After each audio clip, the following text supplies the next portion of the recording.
Hello guys, शुरू करते हैं आज इंग्लिश वोकैब पार्ट 3। जैसा कि आप लोग देख पा रहे हो, थंबनेल पे आपने देखा होगा।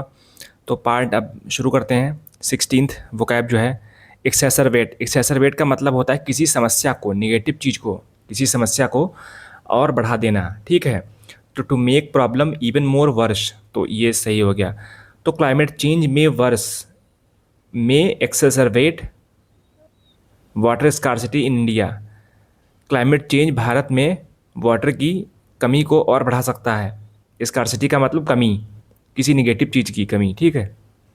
एलिविएट, एलिविएट का मतलब होता है राहत देना या कम करना, मतलब पेन, पेन कम करना, किसी भी निगेटिव चीज़ को कम करना, है ना। जैसे डर, फियर कम करना, तो फियर एलिविएट करना, फियर एलिविएट करना। या आप कह लो कि कुछ भी ऐसा, पॉवर्टी एलिविएट करना। तो निगेटिव चीज़ को जब एलिविएट करते हो तो आप सुधारते हो, तो उसको बोलते हैं एलिविएट करना। प्रैग्मेटिक, प्रैग्मेटिक का मतलब है कि रियलिस्टिक, जो व्यवहारिक हो, जो रियल दिख रही हो।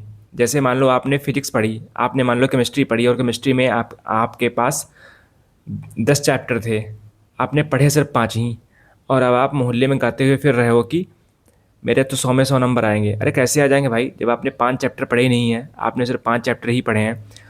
तो आप 5 चैप्टर के बेसिस पे ये कह सकते हो हाँ हाँ कि मेरे 50% नंबर आ जाएंगे, वो ठीक है। लेकिन आप पूरे पूरे नंबर क्लेम कर रहे हो, ये तो गलत बात है ना। तो pragmatic policy approach is required for economic reforms. Economic reforms के लिए एक प्रैग्मेटिक, सरकार को पहले देखना होगा कि हमारे भारत में कितने कितने हमारे इकोनॉमिक्स के प्रॉब्लम क्या क्या है, फिर आप उसमें रिफॉर्म ले सकते हो। तीसरा वर्ड है इम्पेटस। इम्पेटस का मतलब होता है किसी को जो है सहारा देना या किसी को गति प्रदान करना, है ना।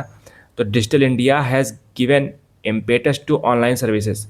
ऑनलाइन सेवाओं को डिजिटल इंडिया ने और सेवा प्रदान की। पहले भी सर्विसेज थी ऑनलाइन, लेकिन डिजिटल इंडिया जब सर्विस लॉन्च की गई है, तो इसमें डिजिटल जो लैंडस्केप भारत का है, जो डिजिटल चीज़ें हो रही हैं, जैसे जियो लॉन्च हुआ 2016 में, ये एक्चुअल में डिजिटल इंडिया के तहत ही लॉन्च हुआ। प्राइवेट पार्टनरशिप, को प्राइवेट प्लेयर्स को साथ में लाया गया, फिर उनसे कहा गया कि आप स्पेक्ट्रम हम आपके हिसाब से करेंगे, ठीक है, एलोकेशन जो भी चीज़ें हैं।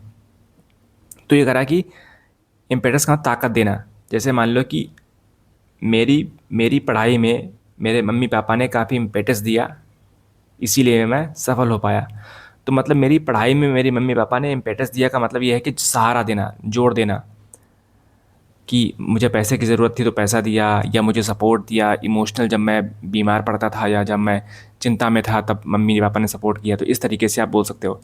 रिडंडेंट, कि वो चीज़ें जो पास्ट में बहुत ही काम की थी लेकिन आज उतनी काम की बिल्कुल भी नहीं है। जैसे कि आप मान लो आज आपके पास में लाइटर है और आप गैस जला करके चाय बनाते हो अपने गैस पे, लेकिन पहले पत्थर से हम लोग रगड़ रगड़ के चिंगारी निकालते थे, आग निकालते थे, लेकिन आज वही काम लाइटर कर रहा है।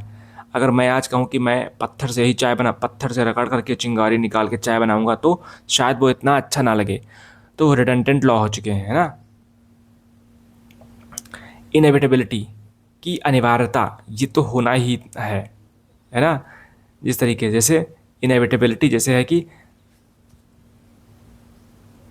भारत में पानी बरसना ही बरसना है साल में एक बार। तो मैं कहूँ कि हाँ, कम से कम तो ज़्यादा बार भी बरस सकता है, लेकिन कम से कम तो एक बार बरसेगा ही पानी, क्योंकि मई जून के महीने में पानी खूब बरसता भारत में, जून जुलाई अगस्त में, है ना। तो इनएविटेबिलिटी का मतलब होता है अनिवार्यता, कि अर्बनाइजेशन जो है is an inevitability in developing countries. कि डेवलपिंग कंट्रीज़ में जब उनकी ग्रोथ रेट अच्छी होगी, जब बढ़ेगी, तो सारी सुविधाएं अच्छी होंगी, और सुविधाओं का आना ही हम बोलते हैं अर्बनाइजेशन। आज भारत में जितने गांव थे, सब में आज देखो सारी सुविधाएं, अच्छी अच्छी सुविधाएं आ रही हैं। वो क्यों आ रही हैं? क्योंकि भारत में अर्बनाइजेशन बढ़ रहा है। इस पर का मतलब होता है इनकरेज करना, स्टिमुलेट करना। गवर्नमेंट इंसेंटिव्स, गवर्नमेंट के जो प्रयास थे, इंसेंटिव थे, प्रयास, बहुत सारे प्रयास थे, जो अच्छे अच्छे प्रयास होते हैं जो निकल के आते हैं, उन्हें हम बोलते हैं इंसेंटिव। चाहे पैसा देना हो, लोगों के खाते में पैसा ट्रांसफ़र करना हो, या सब्सिडी देनी हो, इसे बोलते हैं इंसेंटिव। जो अच्छे अच्छे काम, हालांकि सरकार तो सारे अच्छे काम करती है, पर कुछ काम जो दिखते हैं कि हाँ ये अच्छा ही होगा और इसका रिजल्ट अच्छा ही होगा, जैसे गरीबों के हाथ में पैसा देना, तो ये अच्छा ही काम माना जाता है, ठीक है। तो इससे इंडस्ट्रियल ग्रोथ बढ़ेगी। तो इसको इस पर बोलते हैं कि गवर्नमेंट इनिशिएटिव जो है, इंसेंटिव जो हैं दिए गए हैं वो इंडस्ट्रियल ग्रोथ को बढ़ाएंगे। तो इस पर का मतलब बढ़ाना, इनकरेज करना, प्रेरित करना। तो ये इस पर एक वर्ड है और इसके ये दो सिनोनिम है, स्टिमुलेट करना और इनकरेज करना। तो ये इसके, कल को अगर आपको बताया जाए कि इस पर का सिनोनिम क्या है तो आप इसको लिख सकते हो कि स्टिमुलेट करना और इनकरेज करना। अगर दिख जाए तो आप टिक मार दीजिएगा, ठीक है। कर्टेल, टू रिड्यूस और लिमिट समथिंग। कर्टेल का मतलब होता है कर्टेन, कर्टेन का मतलब होता है पर्दा, और कर्टेल का मतलब होता है कम करना, काट छाट देना, ठीक है। रिड्यूस कर देना, लिमिट कर देना, है ना। जैसे मान लो ये चीज़ आपने वीडियो बनाई और आप एडिटिंग सॉफ्टवेयर में गए और आपने इतनी वीडियो काट दी बीच की, तो इसको क्या बोलेंगे, वीडियो को आपने कर्टेल कर दिया, है ना। रोबस्ट, रोबस्ट का मतलब होता है स्ट्रांग और इफेक्टिव, मजबूत और सशक्त। रोबस्ट का मतलब बहुत स्ट्रांग। मैं कहूँ कि इस लड़के की रोबस्ट बॉडी है, कि मतलब बहुत ही टफ बॉडी है, बहुत ही स्ट्रांग बॉडी है। ट्रांजिएंट, ट्रांजिएंट का मतलब है कम समय के लिए स्थायी होना, है ना।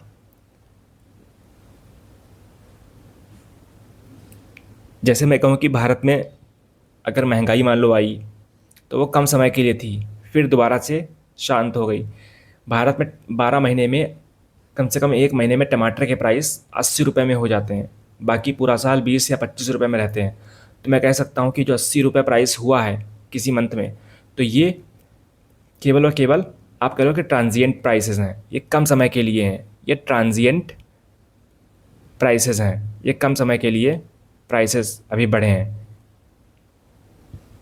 ऑस्टेंसिबल, ऑस्टेंसिबल को बोलते हैं कि दिखावटी रूप से सही, सही है नहीं बट दिख रहा है, ठीक है। Appearing to be true, true है नहीं बस दिख रहा है। कई मेहमान नहीं होता है, कई बार दिखने का प्रयास कराते हैं कि देखो मैं कितना सही हूँ, अच्छा हूँ, बट वो एक्चुअल में सही नहीं होते हैं, वो आपका बुरा चाहते होते हैं, लेकिन वो दिखते हैं सही हैं।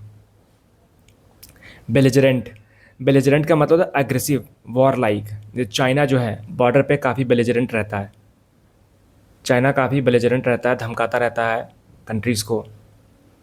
तो ये उसकी बेलिजरेंस है। यूएसए काफ़ी बेलिजरेंट कंट्री है ना। इंडिया हमारा अच्छा है, वो किसी को धमकाता नहीं है।